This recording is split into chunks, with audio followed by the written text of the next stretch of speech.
wabarakatuh. Allahu Akbar, Allahu Akbar, Allahu Akbar, Allahu Akbar, Allahu Akbar, Allahu Akbar, Allahu Akbar, Allahu Akbar, Allahu Akbar. Alhamdulillahi Rabbil Alamin. Wassalatu wassalamu ala asyrafil anbiya'i wal mursalin Sayyidina Muhammadin wa ala alihi wa sahbihi ajma'in. Faya ayyuhal hadirun ittaqullaha haqqa tuqatih wa la tamutunna illa wa antum muslimun. Qala Allah Ta'ala fil Qur'anil Azim, a'udzu billahi minasyaitonir rajim. Laqad kana lakum fihim uswatun hasanah liman kana yarjullahi wal yawmal akhir wa may yatawalla fa innallaha huwal ghaniyyul hamid. Sesungguhnya pada mereka itu Ibrahim dan keluarganya ada teladan baik bagimu, yaitu bagi orang-orang yang mengharap pahala Allah dan keselamatan pada hari kemudian. Dan barang siapa yang berpaling, maka sesungguhnya Allah dialah yang maha kaya lagi maha terpuji. Al-Mumtahanah ayat 6. Jamaah sholat Idul Adha rahimakumullah. Puji syukur senantiasa kita panjatkan kehadirat Allah Subhanahu wa taala yang masih memberikan keimanan, keislaman dan kesehatan. Semoga ketakwaan selalu terpelihara sehingga akan berusaha kita tingkatkan dari waktu ke waktu dengan cara terus-menerus memfokuskan perhatian bahwa kita ini tercipta di dunia ini tidak lain hanya untuk menjalani pengabdian, menjalani peribadatan kepada Allah.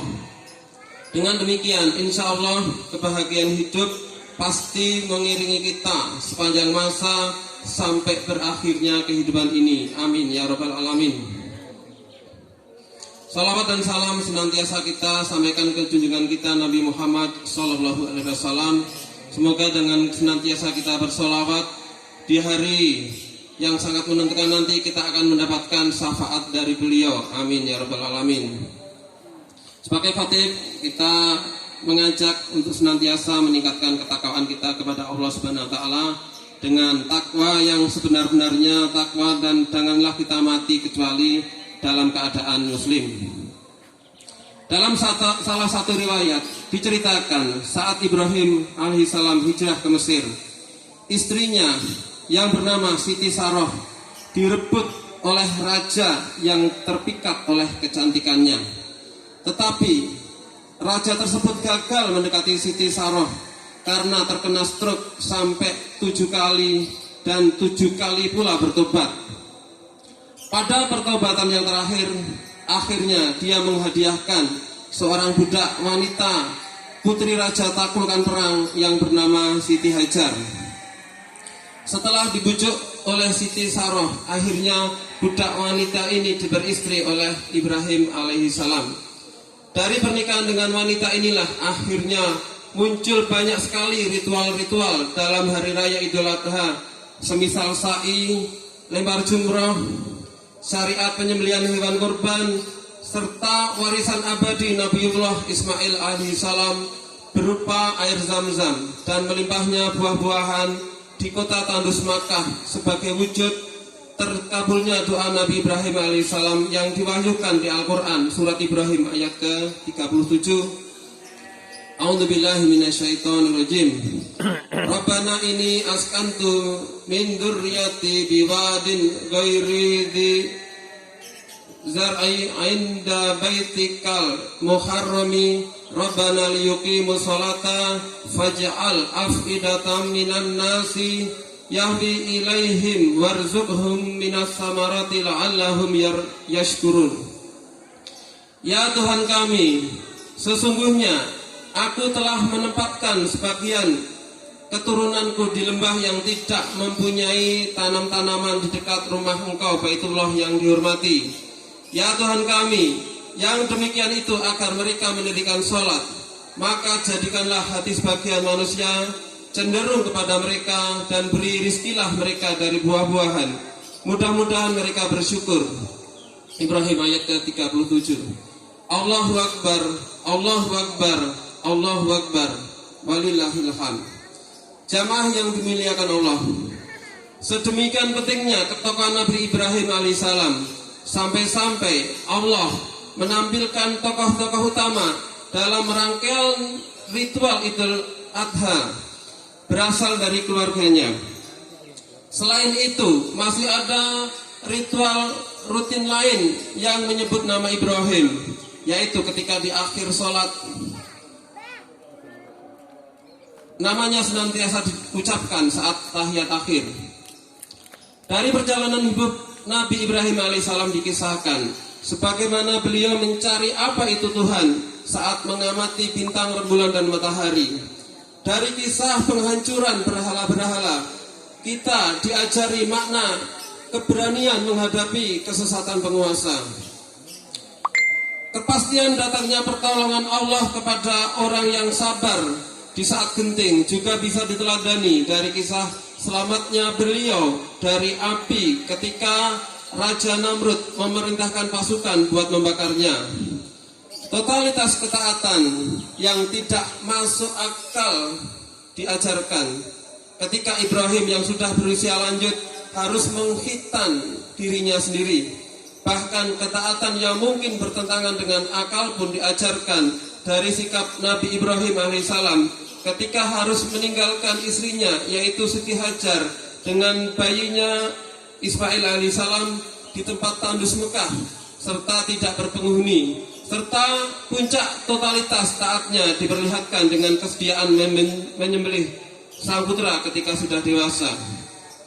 Allahu Akbar, Allahu Akbar, Allahu Akbar, walillahil hamd. Jamaah yang dimuliakan Allah, di dalam Al-Quran nama Ibrahim disebut sangat banyak, yakni 69 kali. Ada 4 nabi lain dalam kelompok ulul asmi yang namanya juga banyak disebut di dalam Al-Quran. Mereka adalah Nuh alaihissalam 43 kali, Isa alaihissalam 36 kali, Musa alaihissalam 136 kali, serta musuh legendarisnya Fir'aun pun disebut 74 kali. Dan Muhammad, dengan nama Muhammad disebut 4 kali dan dengan nama Ahmad 1 kali. Ulul asmi artinya kemantapan bersabar dan menanggung beban berat. Dari Nuh alaihissalam kita diajarkan pula totalitas sabar dalam taat yang luar biasa.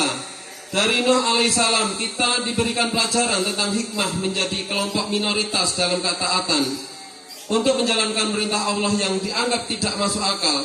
Nabi Nuh alaihissalam yang berdakwah selama 950 tahun dengan hanya diikuti sekelompok kecil masyarakatnya harus kuat menahan malu dibuli karena membuat kapal besar di daerah dataran tinggi. Proses pembuatannya sendiri harus diawali dengan menanam pohon terlebih dahulu sehingga perlu waktu bertahun-tahun sampai siap pakainya. Ujian tambahannya adalah Kan'an, anak kandungnya sendiri tidak berhasil diajak untuk bergabung dan menyelamatkannya dari banjir. Dari Musa alaihissalam kita juga diberikan ibrah tentang totalitas menjalankan perintah. Musa alaihissalam tidak perlu berpikir kenapa tongkatnya disuruh melempar ke arah ular-ularnya para penyihir Fir'aun. Yang ia lakukan hanya segera eksekusi saja perintah Allah. Maka tongkatnya berubah jadi ular lebih besar dan akhirnya memangsa ular-ular kecil mereka. Maka setelah mendapatkan fakta keajaiban yang kecil sebagai pemanasan, kepedean Musa pun muncul ketika menjalankan perintah yang lebih tidak masuk akal. Berikutnya yakni perintah memukulkan tongkat ke Laut Merah yang kemudian menjadi terbelah dan bisa jadi jalur untuk menyelamatkan dari kejaran Fir'aun dan pasukannya. Allahu Akbar, Allahu Akbar, Allahu Akbar, walillahil hamd. Jamaah sekalian, para nabi utusan Allah yang berjumlah 124.000 diutus kepada umat mereka masing-masing dengan pula dakwah yang disesuaikan dengan level umat yang dihadapi. Sebagaimana lawan yang dihadapi Bani Israel, yakni penyihirnya Fir'aun yang ditaklukkan oleh mujizat tongkat Musa alaihissalam, maka umatnya Nabi Daud berhadapan dengan sosok panglima raksasa Jalut atau dikenal dengan nama Goliat. Allah memberikan kekuatan serta akurasi yang tinggi kepada Daud alaihissalam dalam menggunakan ketapel untuk membunuh Jalut. Penduduk Mesir mendapatkan ujian berupa kekeringan berkepanjangan selama 7 tahun. Maka Allah memberikan kemampuan cara bertani gandum yang hebat kepada Nabi Yusuf alaihissalam untuk mengatasinya. Untuk menundukkan Ratu Bilqis, seorang ratu sesat pemimpin negeri Sabak, di mana negeri yang dipimpinnya telah makmur sejahtera dengan hasil perkebunan yang melimpah ruah. Maka Allah memberikan perbekalan kepada Nabi Sulaiman alaihissalam dengan kelimpahan harta juga, sehingga tetap saja Ratu Bilqis takjub dan akhirnya mengikuti syariat yang dibawa Nabi Sulaiman alaihissalam. Allahu Akbar, Allahu Akbar, Allahu Akbar, walillahil hamd. Jamaah rahimakumullah, bagi umat terdahulu beban dakwah dipikul langsung oleh para nabi. Begitu sang nabi wafat, maka disambung oleh nabi berikutnya yang Allah utus. Bahkan tak jarang dalam satu kurun waktu ada beberapa nabi yang berkolaborasi bertugas bersamaan. Semisal Harun alaihissalam yang mendampingi Musa alaihissalam, ataupun Yahya alaihissalam yang membantu sang ayah Zakaria alaihissalam. Sementara kita adalah umatnya Muhammad sallallahu alaihi wasallam. Ketika beliau wafat, maka beban dakwah adalah tanggung jawab semua muslim. Kita hidup di era teknologi, suatu era dengan tantangan dakwah berupa sekelompok intelektual yang berpedoman segala sesuatu harus rasional. Maka Allah membekali kita dengan Al-Quran yang dengan keakuratan sempurna dipastikan akan menjawab setiap persoalan apapun yang kita hadapi, baik dalam status persoalan pribadi dan terlebih persoalan semua umat manusia. Untuk itulah kita semua berharap agar pikiran dan hati kita selalu terpaut dengan Al-Quran, agar semua persoalan hidup kita juga selalu diterangi dengan terangnya petunjuk mengarungi hidup kita yang sudah lengkap diberikan Allah dalam Al-Quran, serta dicontohkan pengaplikasiannya dalam sunnah ikrar perkataan dan perbuatan Nabi Muhammad sallallahu alaihi wasallam. Allahu Akbar, Allahu Akbar, Allahu Akbar, walillahil hamd. Dengan diawal istighfar dan sholawat, khotib menutup khutbah Idul Adha pada pagi hari ini. Astaghfirullahalazim, astaghfirullahalazim, astaghfirullahalazim. Innallaha wa malaikatahu yusallu ala nabi. Ya ayyuhalladzina amanu sallu alaihi wa sallimu taslima. Allahumma salli wa sallim ala sayyidina Muhammad wa alihi wa sahbihi ajmain. Allahumma fir lil mu'minina wal mu'minat wal muslimina wal muslimat al ahya'i minhum wal amwat innaka ala kulli syai'in qadir. Ya Allah, Ya Rahman, Ya Rahim, Ya Ghafar. Ya Allah yang Maha Pengasih, Maha Penyayang, Maha Pengampun. Sungguh sangat banyak dan sangat besar kesalahan dan dosa-dosa kami yang layak Engkau hukum serta Engkau azab dalam bentuk banyaknya bencana alam dan pandemi penyakit yang melanda di mana-mana saat ini. Namun kami tahu bahwa kasih sayang dan ampunan-Mu jauh lebih besar daripada azab-Mu. Untuk itu kasihanilah, sayangilah dan ampunilah kami, sehingga kami bisa lebih tenang di masa-masa berikutnya dalam menjalani kehidupan kami. Ya Allah, Ya Wahab, Ya Rozak, Ya Allah yang Maha Pemberi Karunia dan Pemberi Rezeki. Di saat wabah yang sangat menyulitkan sebagian kami dalam mencukupi kebutuhan kami, bukakanlah pintu karunia dan pintu rezeki bagi kami, agar tetap mendapatkan kemudahan, mendapatkan limpahan berkah dan rezekimu untuk mencukupi hajat hidup kami. Ya Allah, Ya Hafiz, Ya Hadi, Ya Allah yang Maha Memelihara, yang Maha Pemberi Petunjuk. Kami tahu bahwa ujian yang Engkau timpakan kepada kami terlalu kecil dibandingkan dengan ujian yang Engkau berikan pada para nabi. Maka kuatkanlah keimanan kami agar tetap terpelihara, sehingga kami tidak putus asa dan terus menjalani hidup kami dalam petunjuk-Mu. Ya Allah, melalui momentum Idul Adha, berawal dari mengorbankan harta dalam wujud penyembelihan hewan kurban ini, semoga berikutnya kami lebih bisa mengorbankan harta, tenaga, dan waktu kami untuk lebih mendekatkan ketaatan kepadamu, mendekatkan diri beribadat di masjid rumahmu, lebih mengakrabkan hati kami terhadap saudara-saudara kami yang giat berdakwah dan berjuang menegakkan syariatmu, lebih memperbanyak menyediakan waktu dan perhatian kami untuk mempelajari Al-Quran sebagai petunjuk hidup darimu, lebih memberikan alokasi harta kami untuk biaya pendalaman Al-Quran bagi kami dan anak-anak kami, lebih mengalokasikan perhatian kami pada kemakmuran jamaah 5 waktu di masjid kami.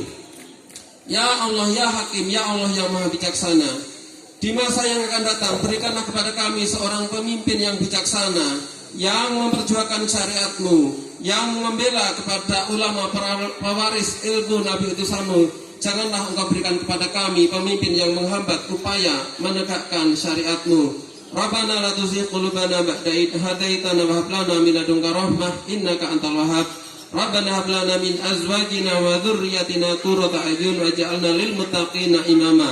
Rabbana atina fid dunya hasanah wa fil akhirati hasanah wa qina adzabannar. Subhana rabbika rabbil izzati amma yasifun wa salamun alal mursalin walhamdulillahi rabbil alamin. Wassalamualaikum warahmatullahi wabarakatuh.